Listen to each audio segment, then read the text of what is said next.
It's Sunday morning, and every decent man and woman is listening to Test Miles with Nick Miles on FM News 101 KXL.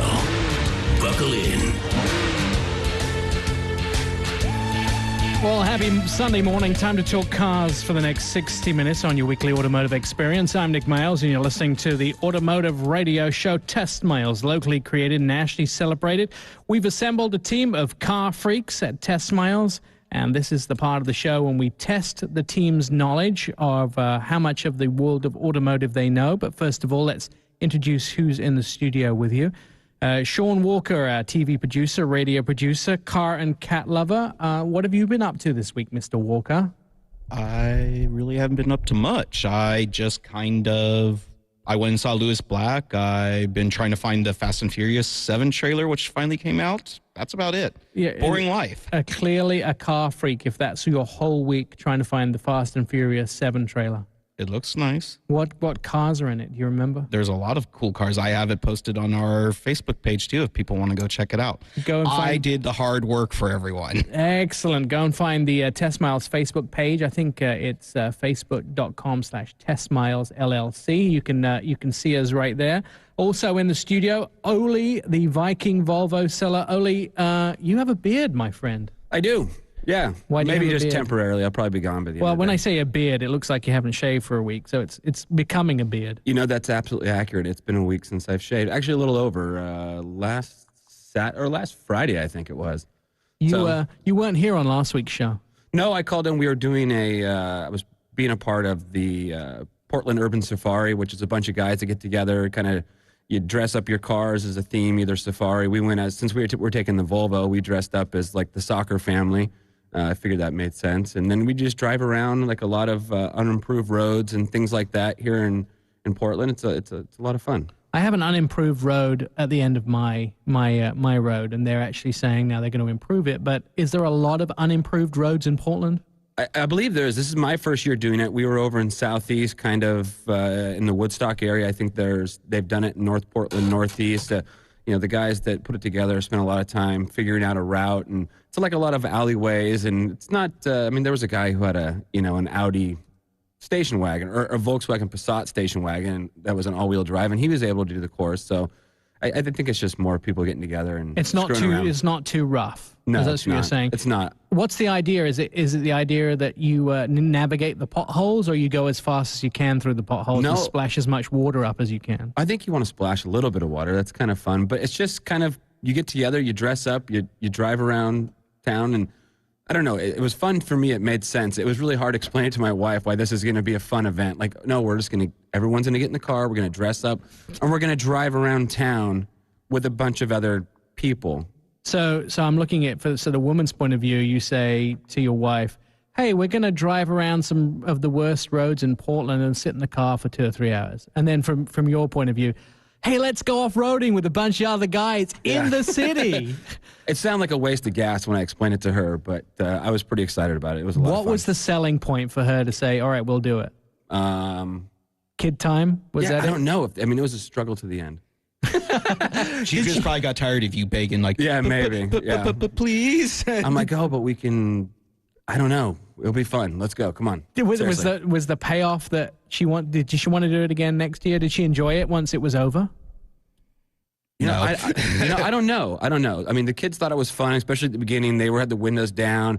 There was a bunch of guys that had some really cool Unimogs, and stuff was really decorated, like safari-wise, and it was cool because you had a lot of neighbors coming out, and they were waving, and they were trying to figure out what was going on, So, for me, it was a lot of fun. I think she had a lot of fun, for the first couple minutes. Minutes. But I think it starts to drag on for the kids and for her. Now, I'm wondering. We kind of bugged out. We had, a birthday party to get kids to and everything else that happens. I'm wondering, at what point did the neighbors' enjoyment of watching some interesting vehicles go by turn to anger because there was 200 cars racing up and down their unfinished road? Well, I think we were about 40 cars in the end. There was only one lady who I saw, and it was hilarious. I looked over, and she kind of was just staring at everybody and shaking her head. And I was like, that's awesome. That makes it all worth it.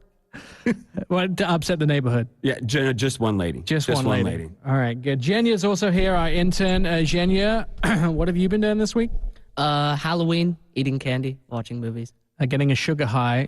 Good thing that your dad's a doctor. Yeah. You probably don't have to go into a diabetic coma. What Shot did you of go? insulin. Yeah, shot of insulin. What did you go as for Halloween? Emperor Palpatine from Star Wars. How was it? Do we have pictures somewhere we can see? No. No. No.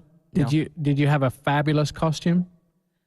It was held together with staples. I think you can call that fabulous. All right. And then you went trick or treating around the neighborhood. Yeah, up in Lake Oswego. Where is the candy that you got? I ate it all. All of it? Yeah. Aren't you supposed to make it last a year? Well, we were only out there for an hour. So. Oh, yeah, clearly you couldn't have got enough for more than one night in an hour. Oli, do you let your kids eat all of their candy? No, it's actually all on top of the fridge, and they made a ridiculous amount of haul. My oldest son went through and made How old is he? He's 11. He went through and made a graph and knows exactly. He had 22 different types of candy, 172 total pieces, and it's categorized in like chocolate and all the different things, how many Butterfingers, how many Snickers, and all this. It's fascinating. I think he should turn it in for extra credit. Did he make this because prior Halloweens you ate the candy? He's like, No. I know what I have, Dad. We just Do got not touch back. it. We got back and they laid it all out, and they all had it organized in categories, and he just decided to take it to the next level and make a graph that charted everything that he had, and I thought it was pretty fabulous. What I would have been more impressed with is if he made a graph of the houses that had the best candy. Oh. So he could plan a route where he would get the most candy haul. If you write down addresses and be like, here's our route next year to maximize this house. But, I mean, they always remember which house has the full-size bars. Everybody remembers that. Are the wax candy no one wants? Yeah, what is this? Are these wax teeth? I don't think they have those anymore, do they? I haven't been don't know. trick-or-treating in about 40 years. So Oh, come on. You can pull it off. Yeah, really. I'll just put a costume on. We lost Brad today. Brad Boyer is not with us today. He had a choice of going to church or coming to the show, and Chose wrong. God won this week. So He'll be back. He'll be back next week. All right, we are going to come up on our news quiz, but we're running out of time. We're going to take a break a little early if Anna's ready in the other room. We'll take a break here on FM News 101 KXL. I'm Nick Miles, back with a news quiz in a moment.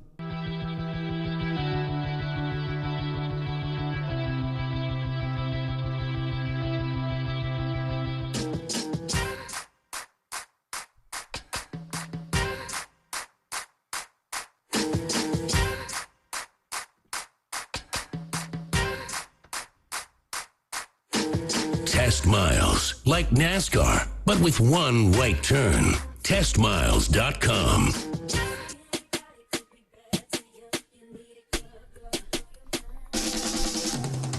Wow, I'm really into the music this week. That's You're nice. welcome. Is that you? That was me. Sean picked some new music. I told him I was a bit sick of the cars and the same music we've been having, so bit of a foot tap in Sunday morning. You're listening to Test Miles, FM News 101 KXL.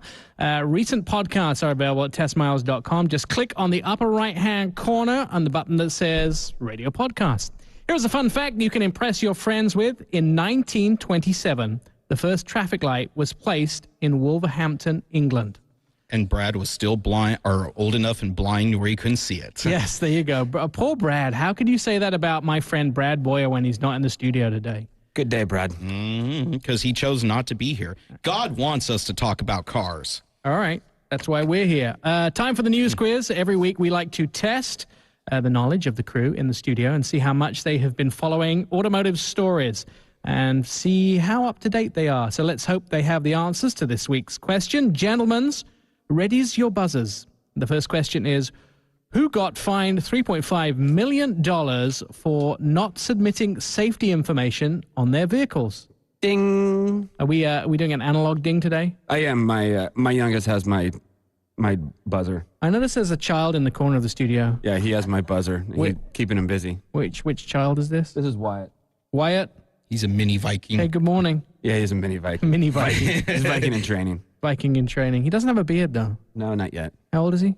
5. 5. Those All right. kick in at 6 when you're Vikings. Yeah. That's when he gets his beard. You have to plunder something first. That's right. Are you teaching him to plunder? We're working on it. All It's, right. it's gradual steps. Did he plunder candy this weekend? He did. Wyatt, did you have good candy at Halloween? Nod. That's a nod. The sugar high clearly has worn off. All right, what's your answer, Oli? That was Ferrari who got fined $3.5 million, Nick. They haven't been submitting information properly to the NHTSA, the National Highway Traffic Safety Administration. And this is part to the transportation recall enhancements.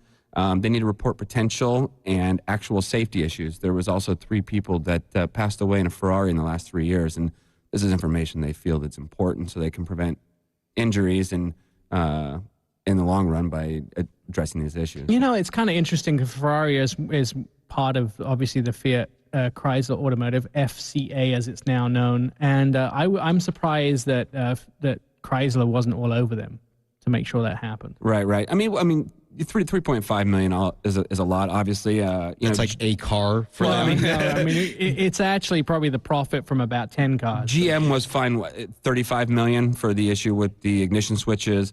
Honda had been fined $17.35 million for not submitting information. So. Do you also notice that a lot of these recalls, I mean, I noticed that 50% of the U.S. People who have recalled cars are not bringing them in. We talked about that last week. But the interesting thing is New York State is the one state that's having criminal charges brought against these car companies. They have a very aggressive prosecutor there who's looking at all of the automotive situations that could cause some kind of state or government prosecution. And it's really thanks to New York State that these auto manufacturers are getting all these lawsuits against them. I think a lot of people aren't getting them done because it's kind of a pain in the butt, because I've been dealing with a lot of the Chevy recalls, and every time I call the dealership, they're like, the part's not in, call back in another month. Well, this is one of the problems that Honda have been having with their airbag recalls, is the fact that they want to take care of it, but they also don't have enough parts to service these vehicles very quickly. So it actually behooves you as a car owner of one of these cars that's been recalled is to get it in early and get that taken care of, because they'll run out of parts if you don't. Right. All right, on with the questions. Which German performance automaker wants to start making Italian sports bikes? Genya. That would be Mercedes-Benz, who has entered a long-term partnership with the Italian motorcycle company MV Agusta under the area of marketing and sales.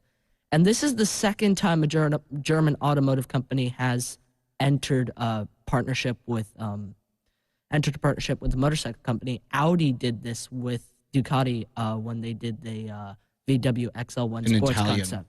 Italian or sports bike company. Yeah, and because other car manufacturers have made bikes. Audi actually bought, didn't they buy Ducati? They bought Ducati like 2 years ago. Right. And they made their first concept in Paris. All right, next question. Who's planning on making an extreme off-road compact CUV?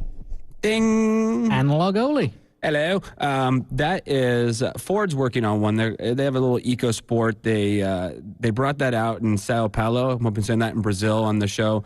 They have 4 different versions of it. One was very Raptor-esque as far as the styling.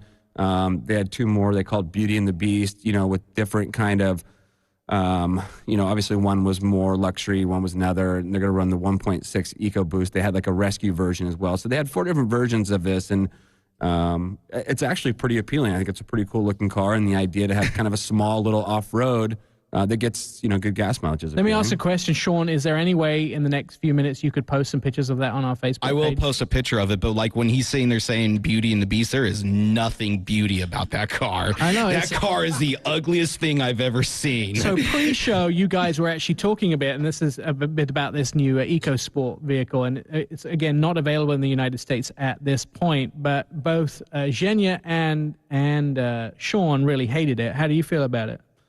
Have you seen pictures of it? Yeah, I've seen pictures of it. I don't love it for purely cosmetic reasons. I like the idea of having, a small, something that has good ground clearance. If you're going to use it for what it's, intended for, then I think the idea is cool, but not as cool as like when they had the idea of like the throwback, like small Bronco that they were going to do. They did that prototype a long time ago that looked like the old Bronco redone. And this is I love. This is a hot segment in the market because both Jeep have the Renegade and Chevy have the Trax coming this year. I'm going to go on the Trax launch at the beginning of December in San Diego, and we're going to go check that out and see what the new Trax is like. So this small, compact, off-road type vehicle, like the old Sidekick, the Suzuki Sidekick, is a new segment that they're reinventing, reigniting. And I think you're going to see lots of manufacturers doing that. Don't Buick have a little one? What's it called? The Encore, yeah. But that's not really an off-road vehicle. That's more of a compact luxury. It's a luxury Trax. One of them, let me just tell you, they're all based on subcompact cars. They're just putting four-wheel drive systems in there.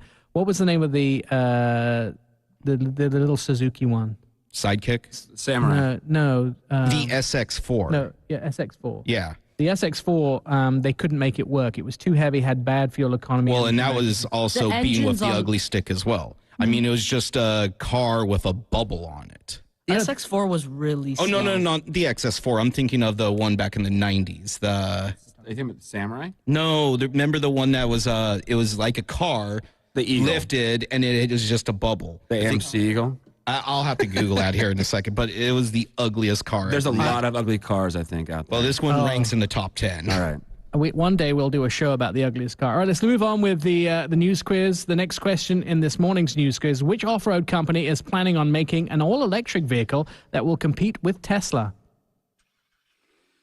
Lame Sean. Oh, it's Your buzzer, I could hardly hear your buzzer. because I have it turned down so my ESPN alerts don't go off all the time. There you go. That speaks volumes about Sean right there. All right, what's the answer? Land Rover is actually making a full-size electric off-roading vehicle. They're planning on making one that will compete with Tesla, which would drive me... I don't know how well I trust that going off-road in an electric vehicle. They have actually had the Defender electric. They've been testing it for about 3 or 4 years. Interestingly enough, I would trust a Land Rover off-road anywhere. No. Doesn't I matter get what it's powered by. the trusting the Rover off-road. There's nothing about that. It's the going out with just electricity, and if you run out, what are you going to do? Hook it up to a tree? I don't think it's something that powers you for over 100 miles. Plus, I'm sure that you'll drain the battery very quickly once you do off-roading. That's what I'm afraid of. I mean, it's a cool concept. But you have to think about how far you go when you're off-road, right? Maybe 7, 10, 12 miles. You probably don't go very far. True, but the point being is you could, and I mean, it's a cool concept. Don't get me wrong. I'm just saying I'm not an electric car fan. I always have the range anxiety.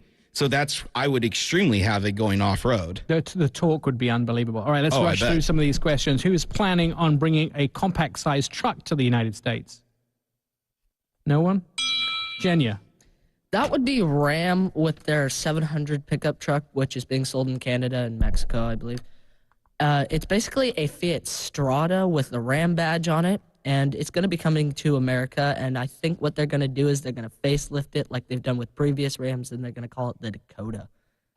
I'm just looking to forward bring to it that. back. All right, last question really quickly. What vehicle hit a milestone and sold their 10th million car globally? Ding! Oli. That's the Hyundai Elantra. Exactly. Hyundai Elantra wins that round for Ola. You're listening to Test Miles and FM News 101 KXL. Coming up, we're going to be talking to Brian Socher about how to winterize your car. He'll tell us how to make sure it starts throughout this winter. I'm Nick Miles.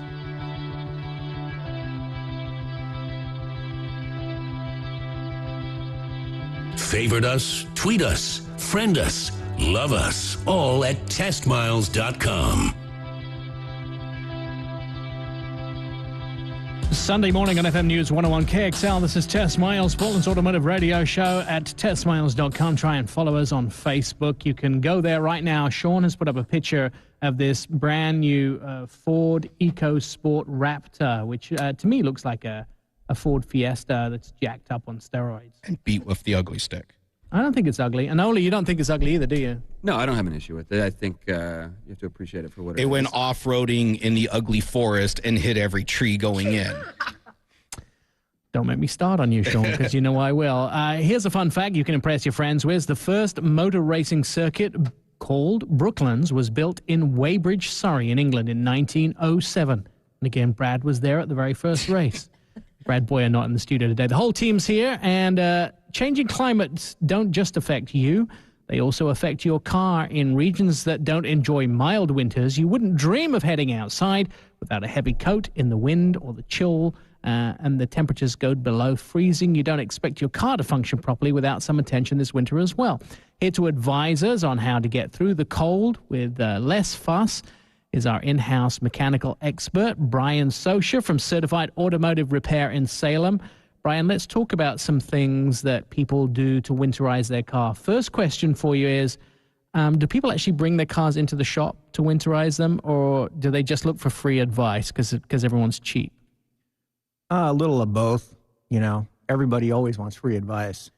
So you, apart from doing your dad's car, your family cars for free, you're happy to give free advice out, but a lot of these things that we have on our list today should probably be done by a shop unless you have some sort of or mechanical expertise. One of those is engine oil for the winter.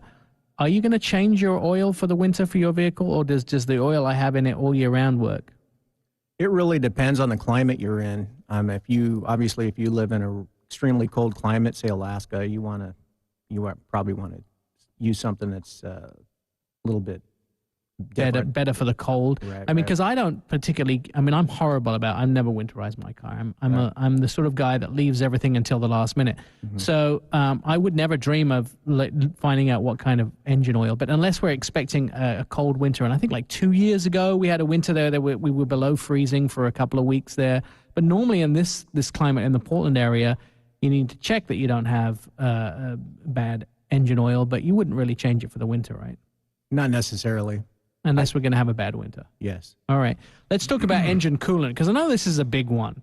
And a lot of people, especially in older cars, if you haven't got coolant in your car, you can have some real problems, right? That's right. So what happens? Is it cheap coolant? Is it a certain winter grade of coolant? What sort of coolant are we putting in cars?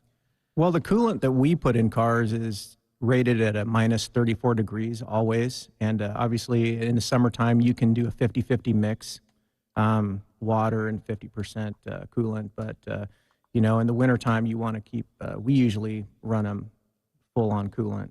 In the wintertime, I don't think it's ever got below 34 here. I don't think it has ever got that cold in Portland, but we have those minus 10 temperatures. So that's a good one. Now, how do you know what you have in your car? There's no way to find out unless you put it in, right? Well, when they bring it to us, we can test for that. We have a tester that will actually test the rating that's in there. And if the coolant's been in there for a long time, I guess a rule of thumb is every year or, every 20,000 miles, it's recommended that you change out your coolant. I know you're going to be taking hold of Project Discovery this week too, so maybe you can just send me a bill for new coolant in there and make sure test my coolant for me. Cold weather, also the battery capacity. Now, there's nothing worse. I've been in this situation where your battery goes dead. So how do you prevent that now before it gets cold? Well, usually when you go in to get your oil changed, they should be testing your battery. And so, and that just, there's a rating on your battery for cold cranking amps, and it should meet or exceed that at all times. And so we can have that tested when the oil's changed as well. Yep. A few more things on here. I don't ever put snow tires on my vehicle, but you're also 180 degrees different from me. You actually do change your tires. What's the story behind that? Do we really need to in the Northwest? No, I mean, it's personal preference for us. We shuttle customers, so I like to have snow tires on our shuttle vehicle, just for safety. Good. If you get those bad days, right, they really help. Oh yeah, last winter, we did have that snowstorm that was it was a good one, and so it was nice to have those snow tires and four-wheel drive. I told a story about your frustration with the snow last year because it was the first time in a lot of years that you missed the Portland Auto Show. It was. We were looking forward to that. Because of the snow. Yep. We won't have snow this year. I hope not. I guarantee it. And if they do, I'm shoveling it. That was the first time in 20 years I missed the Portland Auto Show. Oh, man. It was a very snowy day. Yeah. All right, let's get back to ways to make sure your car survives the cold weather if you're not already ready for this. Windshield treatments. I didn't know you could do this. You can actually put something on your windshield to stop it being harder to stop it freezing, or is it easier to get the frost off of the windshield? There are some products out there for that. Obviously, you don't want to put hot water on the windshield if there's ice on there. Right. Unless you want a new windshield. Right. There are a couple products out there, Rain-X, Aquapel, obviously for the rain.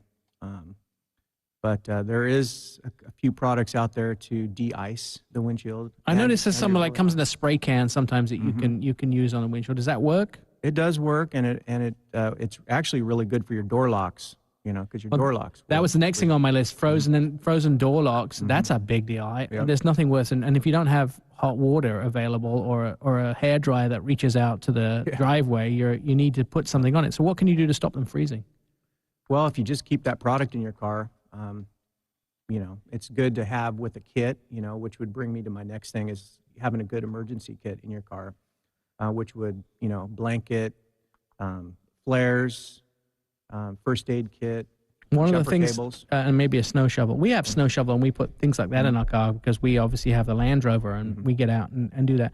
The trouble with jumper cables, can I tell you, putting jumper cables in your car, is you end up having to help other people. Yeah. Which is all right until you're like 5 people in a row after. Can you help me get a jump start? Yeah. I always want to give them $20 and say, hey, go buy some jumper cables. You don't have to. You don't have to help them, Nick. I do, That's up though. to you. I'm weak. I'm weak. AAA. Hey, I have a question. I mean, talking about like frozen locks, I mean, sometimes doors actually freeze shut. Is there a good way of stopping that? Usually when, this is a tough one because when people wash their cars, they don't lubricate or put conditioner around the door rims. the door seals. Yeah. Right. And so that on a regular basis, usually when you wash your car is a good time to do that. And that a lot of times will help prevent that. And because that's the part that freezes. I never knew I had to lube my doors up. It's not so much lubing it, but there's a conditioner made for the door seals. Okay. Well, I have to remember that. So if you want to get in touch with Brian, you can actually, if you're interested in meeting Brian and going to Certified Automotive Repair, you can actually head down to Salem. They'll be more than happy to help you. 2880 22nd Southeast, 22nd Street Southeast in Salem, 97302, or at carsalem.com. Now, we were talking a little bit before you got into the studio. There seems to be an opening for mechanics in this area, and you've been looking for some really skilled mechanics to come and work for you, haven't you? That's correct. We are currently recruiting right now for an ASC certified mechanic. Preferably somebody that's been working in a shop environment for a few years, and so If you're interested, you could go to carsalem.com, give you guys a call. They could give myself a call, or they could give our general manager Ben a call and come in, drop off a resume. And so you're hiring right now. So if someone out there is an ASC certified mechanic, is that you, Oli? Are you an ASC certified mechanic? I am not. You can change a tire, though. No, I can do a lot. I've worked on cars for a long time. I've always worked in kind of niche places to where I've just had a focus thing. I don't know. I think part of it for me is growing up with a dad who was a mechanic. I've just been around cars. I didn't go to any schooling. I've just done it. If you go and get a certification, Brian might have a job for you. That's right. There you go. We'll see how the show's doing. All right, when we come back on Test Miles, we're going to be talking a little bit about what we've been driving this week. Brian's going to stick around. We still have some cool cars to talk about. I've been driving the Cadillac ATS and the Kia K900. Sean, do you have anything to talk about? The the Ram EcoDiesel. The Ram EcoDiesel. And Oli's going to have our deal of the week. We can find out one car which has done a lot in Portland, which is a screaming good deal if you're looking for a new vehicle. You're listening to Test Miles on FM News 101 KXL. I'm Nick Miles.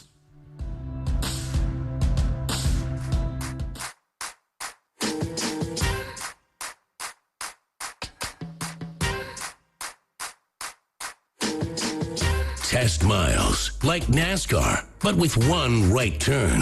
TestMiles.com. Sunday morning on FM News 101 KXL. This is Test Miles, Portland's automotive radio show at TestMiles.com. Try following us at Twitter. Test Miles is the name if you haven't already worked that out. Here's a fun fact for you to impress your friends with. VW named most of their cars after different wind currents. Passat after a German word for trade winds, Golf after the Gulf Stream, Jetta after jet stream, and Polo after polar winds. You didn't know that, did you? All right, let's talk about what we've been driving this week. I have been driving the Kia K900. This is their four-door flagship luxury sedan. Impressive amount of standard and optional features. No premium price. It's roomy, comfortable interior and a very generous warranty. 10 years, 100,000-mile warranty. Is that right? Yes. I do believe it is right. 5-liter V8. It will get a 3.8-liter V6 coming soon. 420 horsepower, 8-speed automatic, rear-wheel drive, so a true rear-wheel drive sedan. Very, very impressed. It is a little guzzly. 18 miles a gallon combined, 15 city, 23 highway. It will get better fuel economy when the V6 comes along. Is competing with vehicles like the Audi A8, Mercedes S-Class, BMW 7 Series, and Lexus LS. I would say this is their top-of-the-line Halo car. Very impressed with the price for this, $59,500 for a car. You may pay $20,000 more. I'd say if I had the cash, this would be definitely on my shopping list. Also in the Cadillac ATS, Sean drove this a few weeks ago.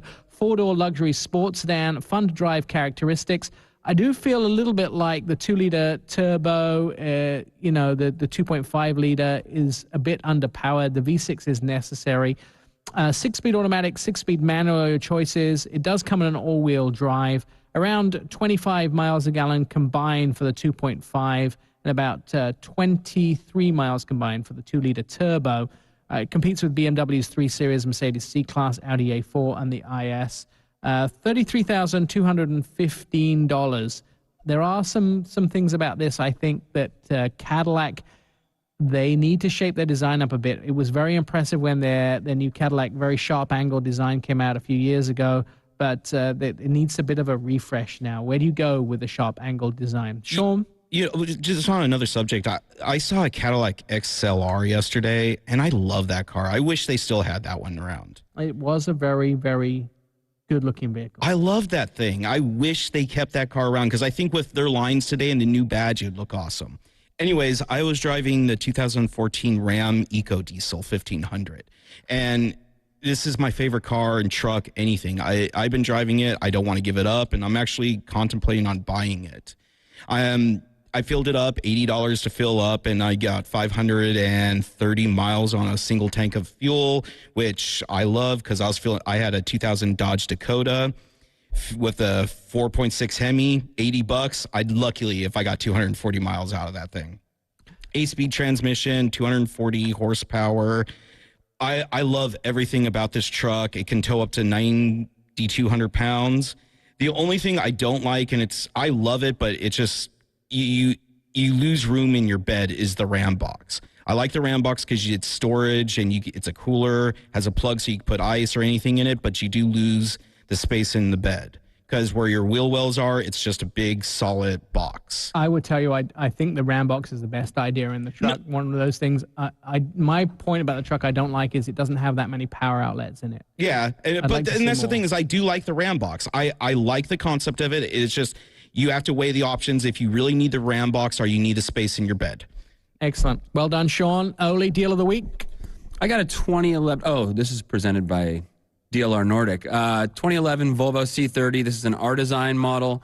It's well-equipped. I have it at $19,000, just priced it there. It's on our website at dlrnordic.com as well. As Sean's going to go ahead and post that up for you this week. So again, what was it? 2011 Volvo C30 T5 R-Design. So when... a car that's no longer available, but the hatchback Volvo C30. I absolutely love the C30. It's one of my favorite vehicles out there. All right, so just a quick recap of some things we talked about on the show today. You now know how to winterize your car thanks to the guys at Certified Automotive Repair in Salem. And again, Brian, if you want to go to carsalem.com, Brian is looking for an ASC certified mechanic. If you are a mechanic, right, Brian, they can give you a call. The phone number's on the website. You or Ben can help them out. A good job lead for everybody. Yeah, also, they're willing to help you in making sure your car is winterized this winter. I don't need to be getting phone calls on the show next week to say you're stuck out in the cold somewhere because you didn't winterize your car properly. So we gave you some good tips. Also, coming up next week, we'll be talking to somebody from Mercedes-Benz about their new 4x4 Sprinter. And they have this new thing called a crosswind. I was out in South Carolina, and they set up the jet boats, the boats that go through the Everglades with the big propellers on the back. They set up 3 of them. They were 600 horsepower each, and they drove a Sprinter by it at 50 to 60 miles an hour, trying to blow it over. And this system kicks in. It's absolutely unbelievable how it stops the crosswind. Also, a 4x4 Sprinter, it means that you can live on top of a mountain, and FedEx can still get their parts delivered to you, or whatever you've ordered from Amazon delivered to you as well. So we'll be talking about that next week. Don't forget to go to Certified Automotive Repair at carsalem.com. Our website is testmiles.com. You can find out more about our show there, watch some of our TV reports, and also listen to past shows. We'll be back again next week at the same time. Thanks to the whole crew, and put your pedal to the metal, and have a great week. Throw it in neutral and coast in with testmiles.com.